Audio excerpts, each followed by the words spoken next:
300 años de explotación del yugo español y del desangramiento de América van a llevar a que hombres se levanten, y los primeros en levantarse son los indígenas. Hoy veremos las rebeliones indígenas que se llevaron en América y en nuestro territorio. ¿Cuáles son las primeras acciones emancipadoras indígenas que se desarrollaron?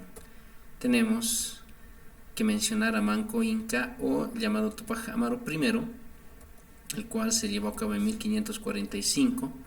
Tenemos a Carlos Ramírez en Puno, Perú, en 1620. Mencionamos la rebelión de los indios en Larecaja y Omasuyos en Charcas, lo que ahora es Bolivia, en 1623. También vemos el levantamiento de Pedro Borges en Tucumán, Argentina, en 1650. Gabriel Manco Cápac en Lima, en el año 1667. Tenemos a Alejo Calatayud en Cochabamba en el año 1730. Estos son entre los más importantes levantamientos que se realizaron, y llegamos hasta los levantamientos que causaron un impacto. Mencionamos a Tomás Katari. ¿Quién fue Tomás Katari? Tomás Katari, que nació alrededor del año 1740, curaca y cacique de Chayanta, al norte de Potosí. Se casó con Cruz Llave, con la cual formó su familia y guió una rebelión. Él buscó la vía pacífica. En 1778 fue y viajó hasta Buenos Aires para reclamar su derecho de cacique y denunciar los abusos de los españoles, la cual no fue oído. Fue acompañado por su amigo Tomás Acho. Al regresar, al no ser escuchado, hace creer que la corona eliminó las actividades de explotación como la mita y otros, y esto causó revuelo y muchos españoles fueron en contra. El virrey ordenó el asesinato de Tomás Acho en 1780 con el corregidor Joaquín Alós, el cual reclamaba la liberación de Tomás Katari. ¿Por qué reclamaba? Porque Tomás Katari fue apresado, fue tomado preso, y muchos de sus allegados fueron capturados por Joaquín Alós, y al pedir la liberación de Tomás Katari, los españoles lo despeñaron, lo lanzaron a un barranco el 15 de enero de 1781, donde murió en vista de todos aquellos que reclamaban su liberación. Esto no gustó a la población indígena campesina, por lo cual va a continuar levantándose. Los hermanos Tomás, Katari, Nicolás, ¿no? y Damaso van a levantarse y van a continuar con la rebelión, pero luego también van a ser ejecutados. El caso de Nicolás es ejecutado en Tinquipaya, en Sucre. Primero fue torturado, ahorcado y luego descuartizado. Los españoles piensan que con esto van a detener los levantamientos indígenas. Por lo contrario, más bien avivaron el espíritu de lucha de los pueblos indígenas. Tupac Amaru II, o José Gabriel Condor Carqui, en 1740 nace aproximadamente en Cusco y viene directamente de la línea de Felipe Tupac Amaru, que fue inca del Perú. Por lo tanto, si el imperio inca iba a continuar, Tupac Amaru iba a ser el rey inca, y él lidera un levantamiento. ¿Cuándo empieza su levantamiento? Empieza el 4 de noviembre, pero antes mencionamos que él se casó con Micaela Bástidas, con la que tuvo 3 hijos, Hipólito, Mariano y Fernando. Él es cacique de Tungazuca, y el 4 de noviembre va a iniciar su rebelión en el año 1780. Durante su rebelión debemos de indicar que estaba en Perú el virrey Agustín de Jáuregui. El 4 de noviembre en Tinta, Cusco, inicia la rebelión. El 10 de noviembre ejecutan al corregidor Antonio de Arriaga, los culpan de traicioneros. Empieza a declarar esos lugares como libres del yugo español. El 16 de noviembre decreta libertad de los esclavos. El 18 de noviembre tiene una victoria importante en Sangarará y luego se retira al Alto Perú, que es lo que es ahora Bolivia. En 1781, el 6 de abril, sufre una derrota en Checacupe y Cambopata. Es traicionado por ciertos indígenas y el 18 de mayo es ejecutado, jalado por caballos de sus extremidades.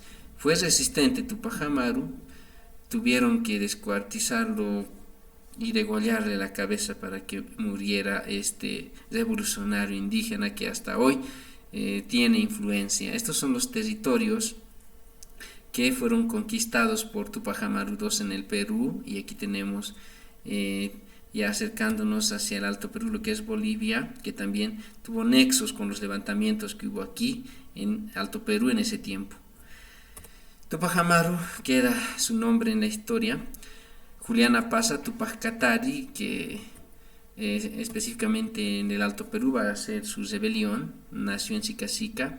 Su nombre Juliana Pasa, lideró y tuvo la idea de tomar el nombre de Tupac Amaru y Katari de Tomás Katari. De ahí el nombre de Tupac Katari. Dice que de niño se le apareció una serpiente y le habló, y por eso luego asume una idea revolucionaria, porque Tupac Katari significa serpiente resplandeciente. Se casó con Bartolina Sisa e inició la lucha contra el yugo español. Tuvo 4 hijos varones y una niña. Bartolina Sisa le acompañó, fue su lugarteniente en la rebelión que inició el 15 de marzo de 1781, usando la estrategia del cerco. Primeramente toma las localidades de Pacajes, Somayuyos y Sica, y luego va a realizar el primer cerco a La Paz, el cual dura 109 días. Realmente la población sufrió mucho, no hubo comida ni medicamentos, la gente murió, incluso tuvieron que comer, dice, sus zapatos, porque en ese tiempo los zapatos estaban hechos de cuero de vaca y la gente por hambre tuvo que comer. Esto pasó el 13 de marzo de 1781, pero el 30 de junio se rompe este cerco y Bartolina es tomada presa por el coronel Ignacio Flores, donde 1500 indígenas mueren. Luego tenemos a Andrés Tupac Amaru y Gregoria Pasa, que es hermana de Tupac Katari, los cuales toman Sorata y también están apoyando a la rebelión.